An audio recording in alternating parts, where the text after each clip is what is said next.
신방을 다니다 보면 가끔 참 내가 행복합니다를 자랑하고 싶어하는 그런 분들이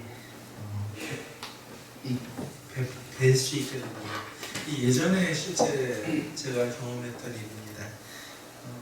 한 교회 여집사님이 신방 중에 열심히 예배드리고 뭐 대접 잘하고 하면서 이제 집도 얼마나 좋은지요.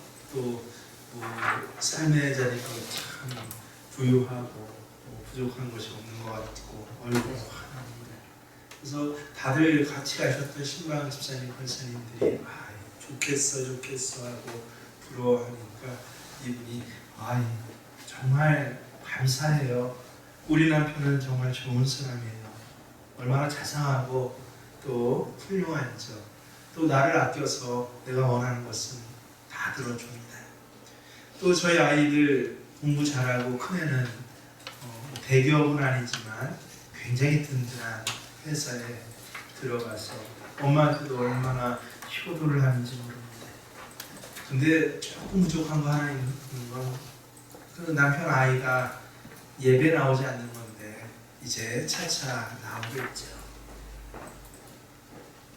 제가 그때가 30대 아마 중후반 정도 됐을 거죠. 담임 목사에 처음 맡고 나서 아주 심각하게 이건 이 옆에 있는 권사님들, 같이 간 권사님들을 위해서도 제대로 교육해야 된다고 해서 아주 냉정하게 얘기했습니다. 집사님, 남편이 예배 나오지 않는 것은요, 아이들이 교회 나오지 않는 것은 조금 부족한 것이 아니라 아무것도 없는 것입니다. 남편을 진정으로 사랑한다면 그 남편에게 하나님 없이 사는 인생이 그 마지막에 얼마나 헛된지, 그가 하나님 앞에 돌아오기만 한다면 경험하게 될 하나님의 은혜가, 그 자비가 얼마나 큰지를 알려주는 게 바로 집사님 역할입니다. 하나님 그래서 구원해 주셨어요 라고 얼굴도 이렇게 딱 경직해서 말씀드리니까 그분이 아무 말도 못하더라고요. 놀랍게도 그 신방 후에 한 달 뒤에 그 남편과 그 아들 둘이 함께 예배에 나왔습니다. 여러분, 믿지 않는 남편, 예배 자리에 나오지 않는 남편, 혹은 썬데이 크리스찬들 가족과 함께 살면서 행복할 수 있다면 그는 분명히 신앙에 큰 문제가 있는 사람입니다. 예수님을 믿지 않는 자녀들을 두고도 이 정도면 만족합니다 라고 한다면 그는 바른 신앙을 가진 사람이라고 할 수가 없습니다. 우리 중에 방금 소개해드렸던 별로 좋지 않은 셀프였지만, 하지만 결국 그분이 큰 충격을 받고 또 저에 대한 이제 선입견이 없었죠. 가자마자 얼마 안 돼서 그랬습니다. 그래서 얼마나 한 달을 내내 새벽에 나와 기도하면서 하나님 앞에 졸라댔는지 한 달 만에 그렇게 안 나오는 남편과 자녀들이 하나님 앞에 나와서 함께 예배드릴 때, 그분이 리석인 교회였거든요. 한 분당 크기 한 100석인 교회인데 위치까지 알아요. 저 끝에서 한 5번째쯤 해내죠. 거기 앉아서 매일 예배 시간에 우는데요. 그 논문을 보면서 저게 정말 복된 일이다. 여러분 생각해 보세요. 그렇게 끌려나온 남편과 그 아이들이 예배 시간 내내 엉엉 울고 있는, 너무 기뻐서 울고 있는 그 어미와 아내를 보고, 그렇게 어미를 존중하고 아내를 사랑한다는 그 남편이 어떤 생각을 하고 어떤 태도를 가졌을까요? 그 다음부터 그 교회에서 제가 기억하기에 한 120명 정도 교인이 되는 중에 있었는데요. 그 교회에서 한 두 번째로 제가 평가하기엔 첫 번째는 박모라는 집사님이 있었고요. 박이 아니라 방입니다. 이분이 한번 하나님 앞에 돌아오니까 선데이 크리스찬이었는데 교회 전체를 다 2달, 3달 동안 뒤집어 놓고 다 색칠하고 지붕까지 다 고친 그런 분이 한 분 그분 다음으로 너무너무 훌륭한 분입니다.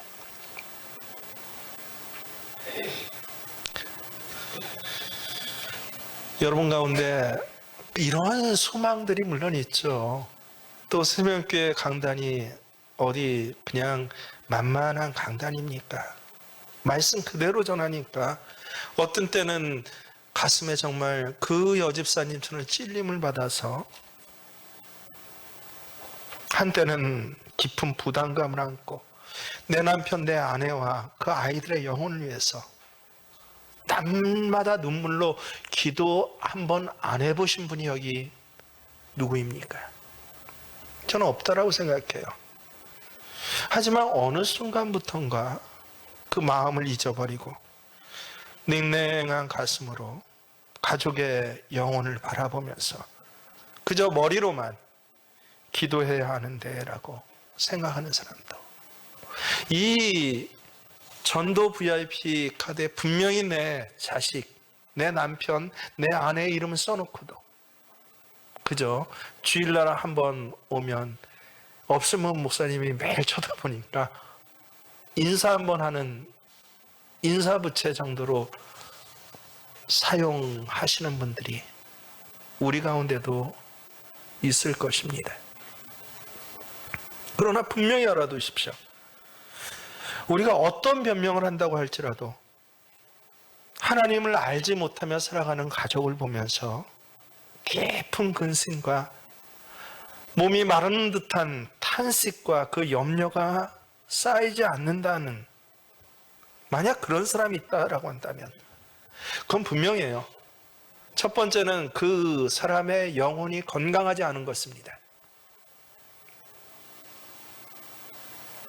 만약에 우리가 죽어가는 영혼을 바라보면서 위급하고 불쌍히 여기지 않는다고 한다면요, 우리야말로 세상에서 가장 불행하고 불쌍한 사람이 될 것입니다.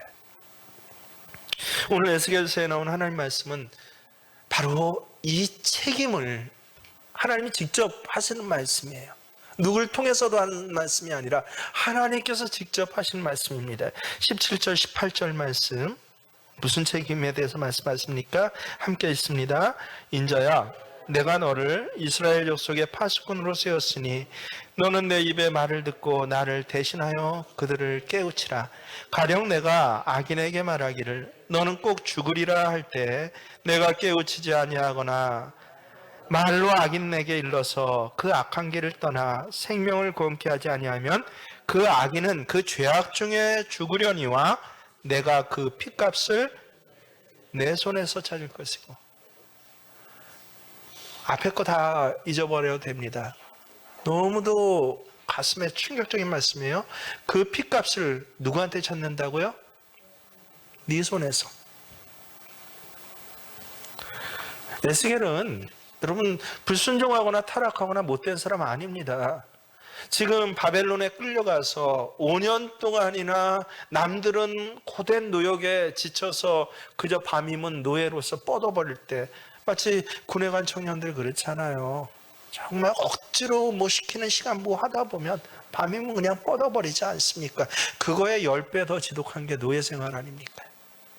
근데 에스겔서를 보면요, 그렇게 노예 생활을 하면서도 저녁마다 그 바벨강가, 바벨론의 제일 깨끗한 옆에 강의 중에 하나입니다. 그 바벨강가에 나와서 5년 동안 탄식을 하면서 기도했던, 하나님 언제입니까? 하나님 이 민족은 어떻게 되겠습니까?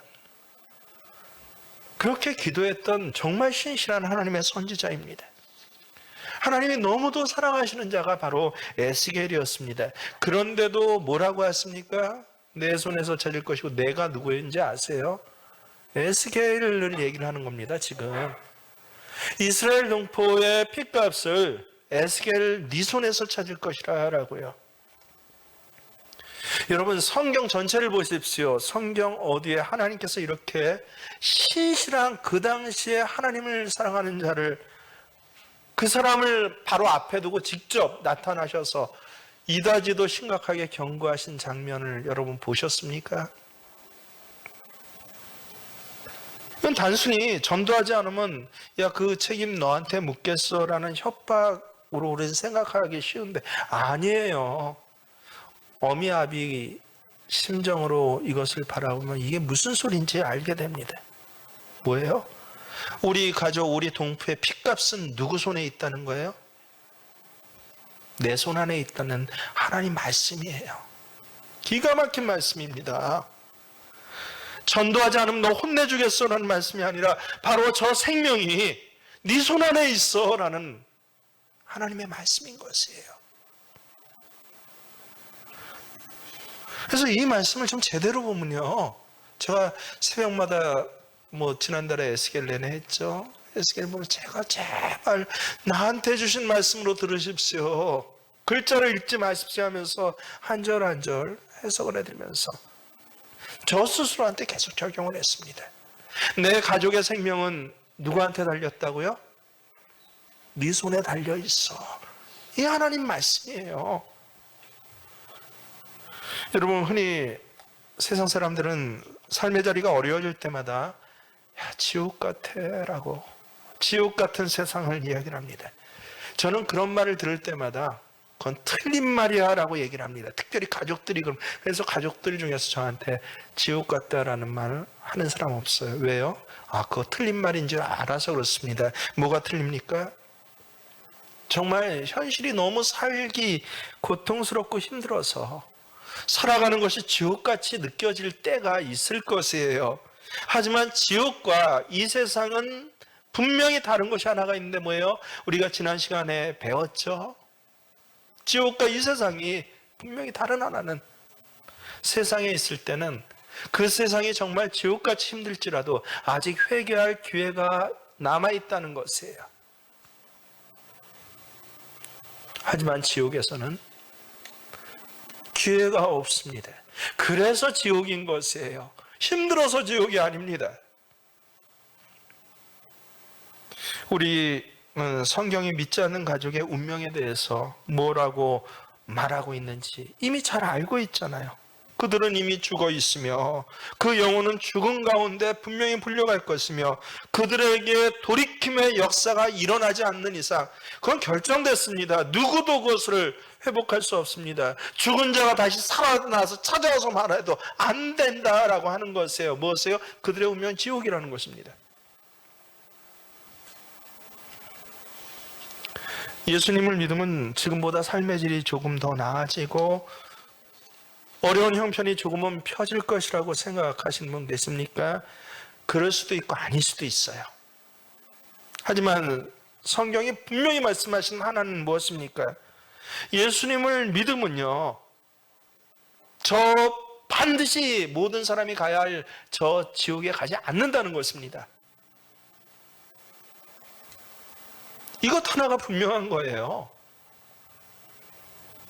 여러분 중 아직 시간이 남아있다고 생각하십니까? 차차 되겠죠. 언젠가는.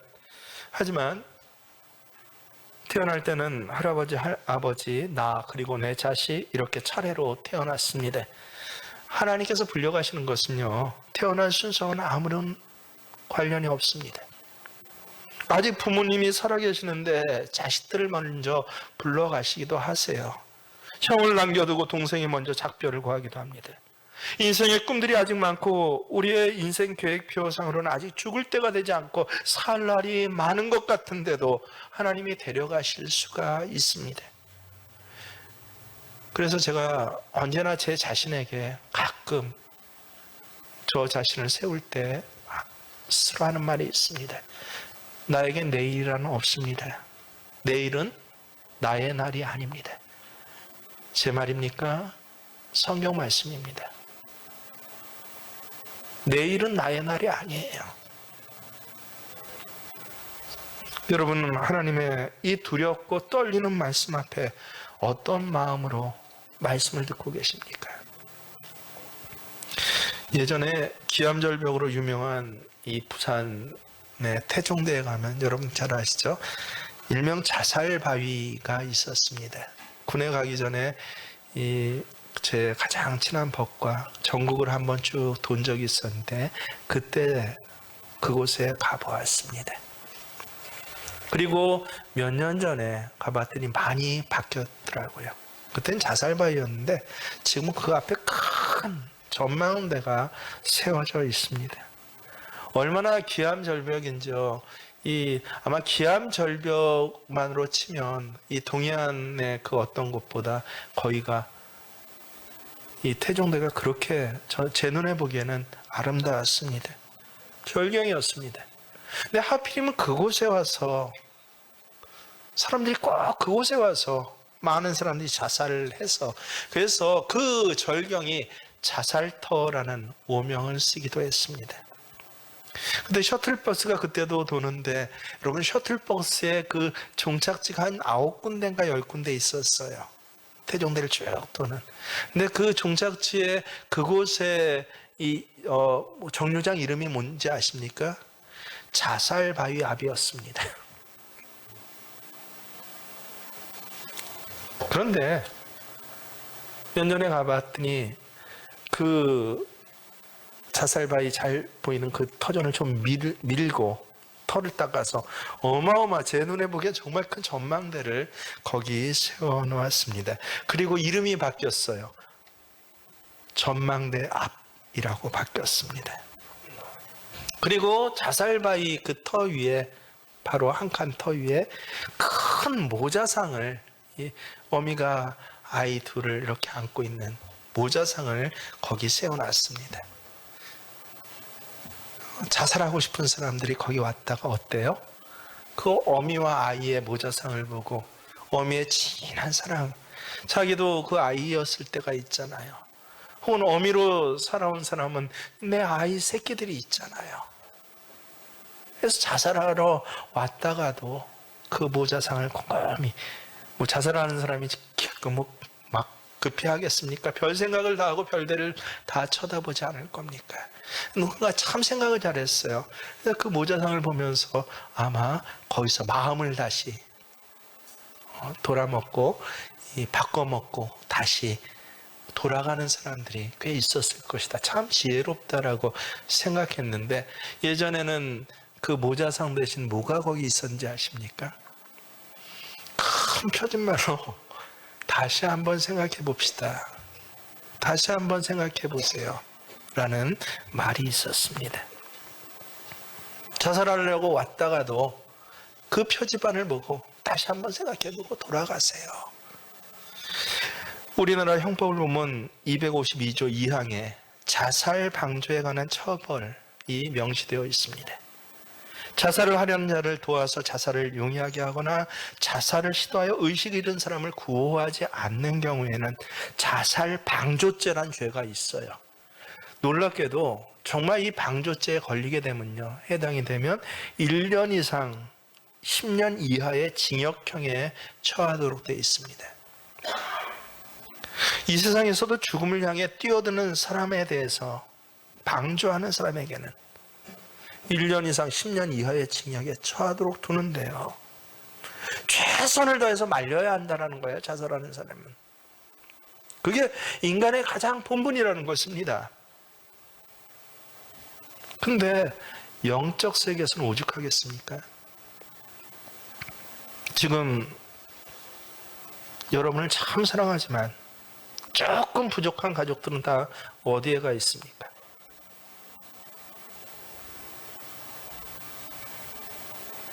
오늘 아침에 식사하고 나오셨습니까? 그 조금 부족한 사람 가족들을 보면서 같이 호호거리면서 식사하셨습니까?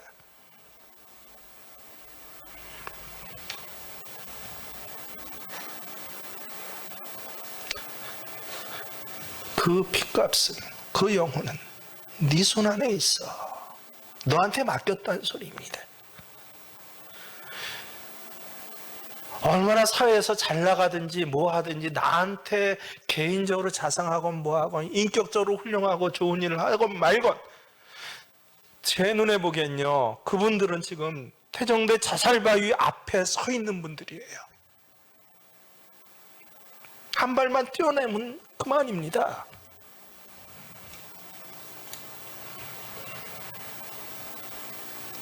그런데 그것을 보면서도 조금 부족한 거예요. 다 좋았고 저는 행복해요. 마치 이렇게 얘기하는 것 같이, 여러분 영의 눈이 한번 띄어보세요. 그런 얘기를 들으면 얼마나 기가 막히겠습니까? 그래서 목사인데도 저분이 분명히 그것으로 충격을 받고 걸림이 되고 저를 싫어할 줄 알면서도, 실상 그건 조금 부족한 게 아니라 아무것도 없는 겁니다. 그리고 그들이 없는 게 아니라 당신이 잘못된 겁니다. 내 눈에 넣어도 안 아픈 아들이 태종대 바위 앞에 서 있는데 헤헤거리면서 나는 행복해요, 쟤는 효자예요. 그냥 조금 부족해요. 언젠간 괜찮아지겠죠.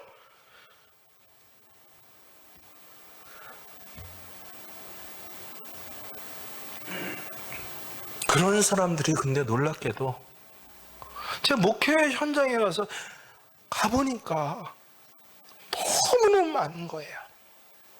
거의 얼마나 많은지요. 그러면서도 하나님 복 받았대요. 아들은 태종대 자살바위 앞에 세워놓고 그걸 보면서 하나님 날 축복하시고 사랑하셔서 내 마음이 편하대요.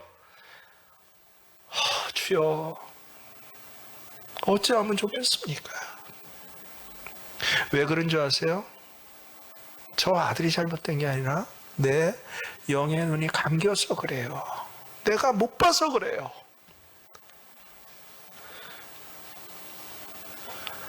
하나님이 그래서 말씀하시는 거예요. 지금 태종대 앞에 세워져 있는 내 남편을 보면서도 그걸 바라보는 너는 저 피값을, 저 영혼의 목숨값을 누구한테 찾는다? 너한테 찾을 거야.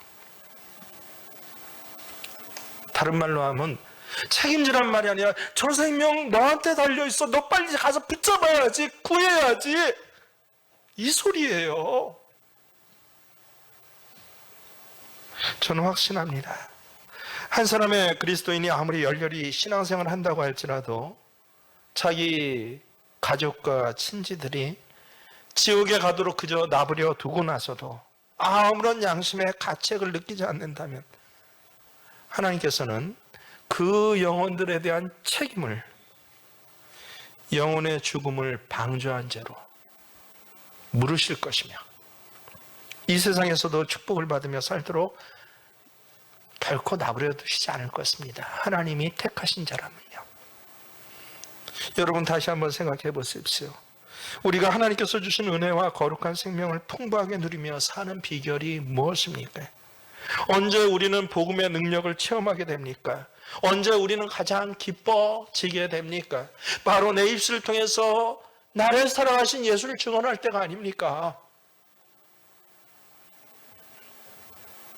내가 어떻게 예수 믿게 되었는지 그걸 증언했는데 놀랍게 그 증언을 듣고서 하나님 앞에 돌아오는 아들과 딸을 볼 때요, 남편과 아내를 볼 때, 그럴 때 복음이 살아있습니다. 정말 하나님 말씀이 옳군요 하면서 예배 드리는 내내 통곡하듯이 눈물을 흘릴 수밖에 없는 것이 그때가 가장 행복하고 기쁜 순간이 아닙니까? 반대의 경우에 목이 터져라 하고 복음을 전해도 사람들이 믿지 않고 거절하는 모습을 볼 때는요, 그때는 어때요? 야, 저 사람이 저렇게도 믿지 못하는데 나는 어떻게 믿게 되었을까?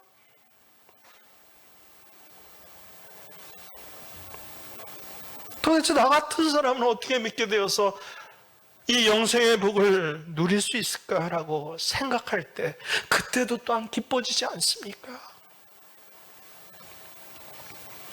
여러분 가운데 솔직히 온 가족이 복음화 된다는 것이 싫어요 할 사람 여긴 단 한 사람도 없다고 저는 생각합니다. 우리 모두가 소원하는 바예요. 내 자식들이 돌아왔으면 좋겠어요. 내 남편, 내 아내가 돌아왔으면 좋겠어요. 하지만 원하는 것과 갈망하는 것은 다릅니다. 원하는 것은 이렇게 되었으면 좋겠어요 입니다. 갈망은 뭡니까? 그거 없으면 못 사는 것이 갈망입니다. 언젠가는 돌아오겠지라는 막연한 소원만 가지고 살다가 그 영혼이 결국은 하나님을 믿지 않고 세상을 떠나서 하나님의 심판을 받을 때 우리는 무엇이라고 변명하겠습니까? 막연히 돌아왔으면 좋겠다고 소원하기만 했던 것으로 우리 책임을 다했다고 할 수 있습니까? 지금 여러분, 우리 남편과 아내에게, 눈에 넣어도 아프지 않을 우리 자식들에게 주님 없는 삶의 마지막이 무엇인지 충분히 경고하면서 그 손을 붙잡고 그 자살터에서 끄집어 내고 있습니까? 사도 바울의 고백을 들어보십시오. 데살로니가 교회에 편지하기를 우리의 소망이나 기쁨이나 자랑의 면류관이 무엇이냐? 그가 강림하실 때 우리 주 예수 앞에 너희가 아니냐? 너희는 우리의 영광이요 기쁨이니라 라고 고백합니다. 기가 막힌 옳은 고백입니다. 이 땅에 살면서 가장 큰 영광과 기쁨이 뭐예요?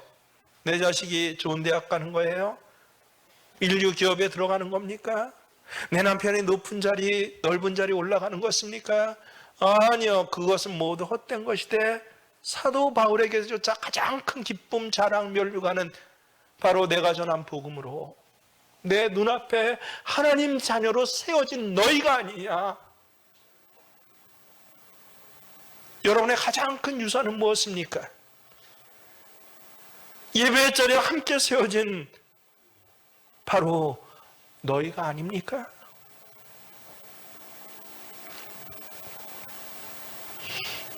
추석날 아침에 가족들이 예배드리면서 정말 제 아내에게 참 감사한데 저와 같은 심정을 느꼈어요. 이 추석날 예배드리기까지 참 많은 희생을 해야 합니다. 여러분 잘 아시겠지만 그런 여러 일반적인 희생으로부터 시작하여 개인적인 희생들, 예를 들어서 자식이 셋인데 이러저러한 이유로 음식은 다 큰 며느리가 다 합니다. 그것도 음식이나 잘 만드나요? 남들보다 2배, 3배 걸리죠. 그래서 한 4일을 준비를 해요. 네, 4일 전부터. 속상하죠. 밑에 손 아래 동서도 있고 저기도 있는데.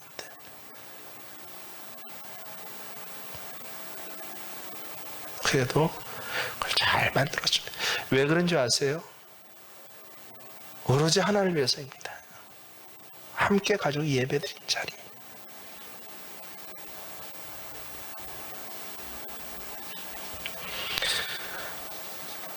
제가 절대 해서는 안 되는 짓이라고 하면 또 여기 싫어하실 분 많은데 그건 짓이에요.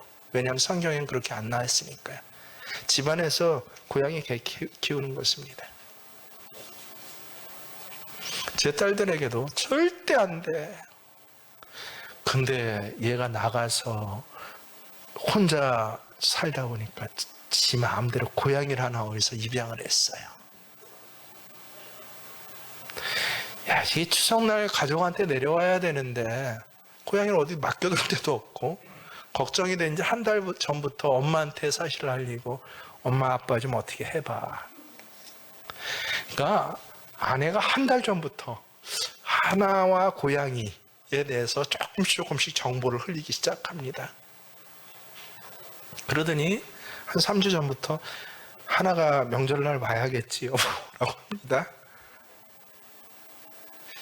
고양이를 어디 둘 데 없는데 그냥 고양이 보고 서울에 있으라고 그럴까? 한 달 내내 이걸 저를 설득을 해가는 거예요. 고양이. 제 평생 처음으로 고양이하고 같이 잠을 잤습니다. 왜요? 가족이 함께 예배드리는 그 자리 하나를 위해서요.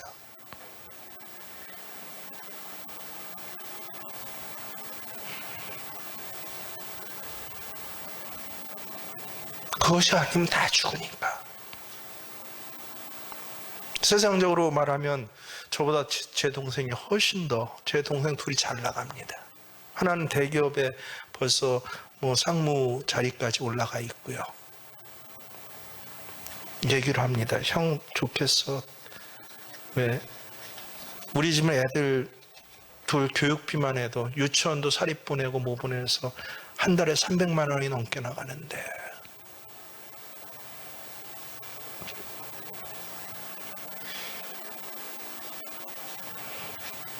근데 제 눈에 보기에는 어때요? 자살바 위에 서 있는 아이들 같아요. 끄집어내야 되는 거예요. 어떤 수고와 어떤 비용을 지불해서도. 그냥 일상적으로 내가 형인데 동생이 형 앞에서 그럴 수 있어. 며느리가 나 하나뿐인가?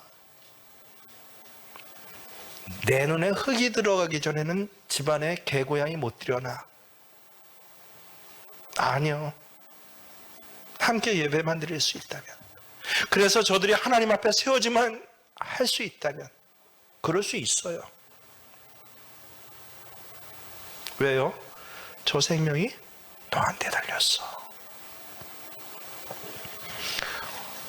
얼마 전에 정말 동생이 오빠 나도 교회 나가야 할까봐. 그래 너 교회 나가야 살아. 그 한마디가 기뻐갖고 혼자 방 안에서 펑펑 울면서 오빠가 좋은 교회 소개시켜줄게. 올게 제 아내랑 저랑 그 애를 위해서 몇 년을 기도했어요? 23년을 기도한 거예요. 23년 동안 섬겼습니다. 왜 섬겼어요? 죽으면 안 되니까요. 저 사살바위에서 떨어져 죽으면 어떻게 합니까? 지 인생 지가 가요? 하나님 뭐라고 말씀하셨어요? 아니, 그 생명은 너한테 달려있어. 그 핏값을 너한테 찾을 거야.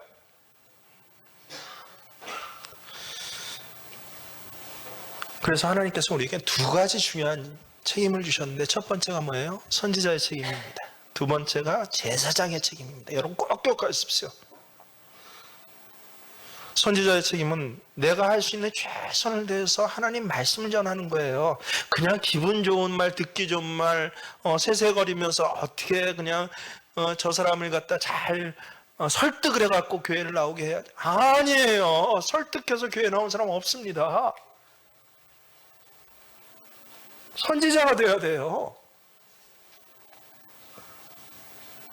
에스겔이나 이사야를 보십시오. 예레미야를 보십시오. 하나님 전해주신 말씀, 야, 쓰디 쓴 쓴물과 같은데, 그것도 축복의 말씀도 아니라 앞뒤, 양피지 앞뒤로 저주의 것이 가득 찬 말씀인데 전하라는 거예요. 대신 너부터 먹고 전해.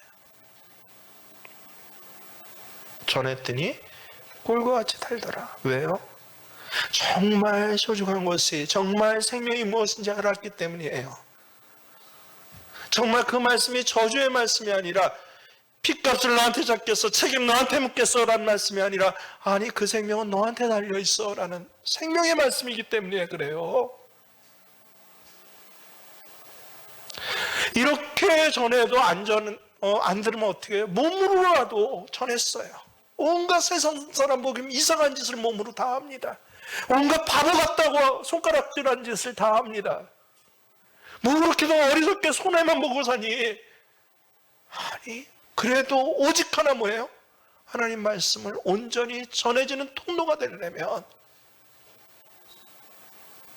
3년을 누워서 오른쪽으로 누웠다 왼쪽으로 누웠다 하면서 살 수 있어요. 한 생명을 구원하기 위해서라면. 그것도 저 동료가 아니라 누구예요? 내 새끼들인데요. 내 눈에 흙이 들어가기 전엔 절대 집안에서 고향이 안 돼도 내 새끼니까 돼요.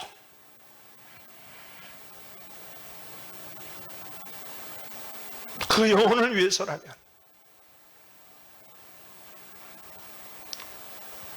뭔가 이상한 짓을 다 하는 것 같아도, 뭔가 손해보는 것 같아도 괜찮아요. 이게 바로 선지자직입니다. 제사장은 무엇입니까? 백성의 죄를 대신 하나님 앞에서 제사하고 고하고 대신 사죄함을 받는 사람이 제사장이에요. 기도하는 자리입니다. 우리가 비록 가족들과 평상시엔 멀리 떨어져 있다고 할지라도 가족들에 대한 전도는요, 우리의 기도를 통해서 계속됩니다. 그들을 만날 때는 사랑으로 대하고 복음의 진실을 알려주고, 그들을 만날 수 없을 때는요, 그들의 영혼을 위해 하나님께서 구원의 은혜를 베풀어 주시도록 쉬지 말고 기도해야 하는 것입니다. 여러분에게 묻습니다. 가족의 구원을 위해서 작정하면서 얼마나 기도하고 계십니까? 옛날엔 기도했는데 지금 냉랭해졌나요? 한두 번 해봤는데도 안 되나요? 가족의 영혼을 위해서 금식하며 기도해 보신 적이 있습니까? 하나님께서 제게 은혜 베푸신 그 은혜를 생각하면 저는 더 슬픈 사람이 됩니다. 하나님께서 제 가족의 영혼을 돌아오게 하시지 않으므로 저는 더 슬픈 사람이 됩니다라고 하나님께 매달리고 있습니까? 가정의 복음은요, 흘릴 피를 다 흘리고 나서요, 쏟을 눈물을 다 쏟고 나서 찢겨질 살이 다 찢겨지고 나기까지는 이루어지지 않는 법입니다. 소풍 가서 보물찾기 하듯이 유행으로 되는 것 아니에요. 하나님께서는 이것을 통해 우리 자신부터 연단하셔요. 손안에 무엇을 쥔 자로?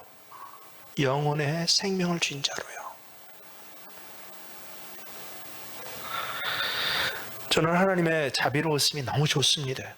자비로우신 하나님께서는 주님을 믿지 않는 가족 한 사람 한 사람의 이름이 뼈아프게 내 심장의 비석으로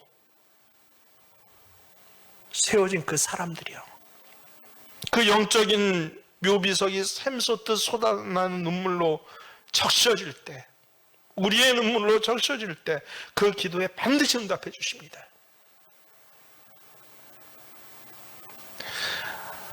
아까 그 여집사님 말씀을 드렸죠. 제가 그 교회에 가서 불과 한 달 만에 신방 갔을 때 나중에 여쭤봤어요. 어떻게 그렇게 한꺼번에, 그 남편은 뭐 중소기업하고 아이들은 그 아주 거기가 뭐 하여튼 저기 한 동네거든요. 뼈대 있는 동네인데 고집을 한꺼번에 그렇게 꺾였습니까? 라고 했대. 목사님, 죽을 듯이 기도했습니다. 라고 하더라고요. 뭐 금식 기도해요, 며칠 작정 기도해요. 그거하고 죽을 듯이 기도하는 것하고 무슨 차이가 있는지 그때 알았어요. 40일 작정 기도 많이 해보셨죠? 정말 죽을 듯이 기도해 보셨습니까? 40일 작정 기도 2번, 3번, 1년, 2년 절기만 돌아오면 특별 새벽 기도하는 그 모든 기도의 분량을 이분은 이 한 달을 죽을 듯이 작정하고 하나님만 매달리며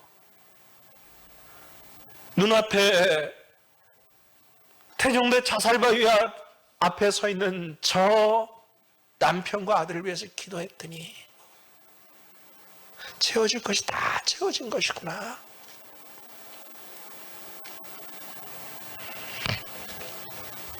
그때 새로운 기도의 차원을 알게 되었습니다. 하나님 결코 그런 기도를 외면하시지 않습니다. 그러니 제가 말씀드립니다. 문제는 누구한테 있는 거예요? 저 뺀질거리는 남편한테 있습니까?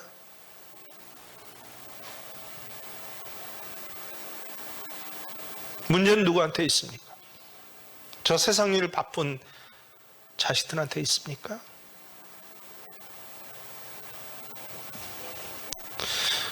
우리한테 있습니다. 우리의 눈물이 아직 채워져야 할 잔에 차질 않았어요. 그 한 영혼을 위해 흘릴 피에 우리의 마음의 피가 충분하지 않은 것입니다. 사랑하는 여러분, 정말 허리를 부여잡고 다시 한번 생각해 보십시오. 우리 가족들에게 나 외에 누가 있습니까? 누군가 다른 사람이 그에게 복음을 전해주기를 바라면서 기도할 수는 있겠지만, 그렇게 기도하는 것으로 영혼에 대한 책임을 피하는 것, 기만이에요. 하나님 용서하지 않습니다. 우리가 건강한 영혼을 가진 사람들이라면 누구에게도 떠넘길 수 없는 내 자신의 십자가예요. 가족을 위해서 그래서 많이 울게 될 것입니다. 가족들의 영혼을 바라보십시오. 그들을 위해서 간절히 기도하십시오. 그래도 응답이 없으면 금식하며 매달리십시오. 그래도 안 되면요, 죽을 듯이 하나님, 내 가족에게는 생명을 주시고요, 내게는 죽음을 주십시오라고 기도하십시오. 그것이 바로 예수님 마음이에요. 우리를 위해서 당신의 생명을 저 십자가 위에서 주신 예수님의 마음입니다. 우리가 이 땅에 살아있는 동안 우리는 가족들에게 선지자의 마음이 되어서 최선을 다해서 복음을 전해야 됩니다. 시덥지 않는 시시껄렁한 그런 얘기들, 이런 재밌는 얘기가 있대. 정치는 어떻고 뭐는 어떻고 돈은 어떻고 주식은 어떻고 아니라 하나님 말씀이요.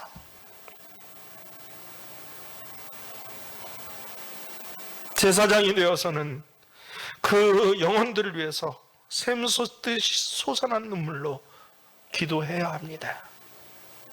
우리 가족이 하나님께로 온전히 돌아올 때까지 하나님 그 영혼을 구원하시기로 작정하셨어요. 왜요? 내게 맡겨주셨으니까요. 우리의 기도를 계속 하실 수 있는 저와 여러분 되실 주의 이름으로 축원합니다. 찬양으로 우리 신앙 고백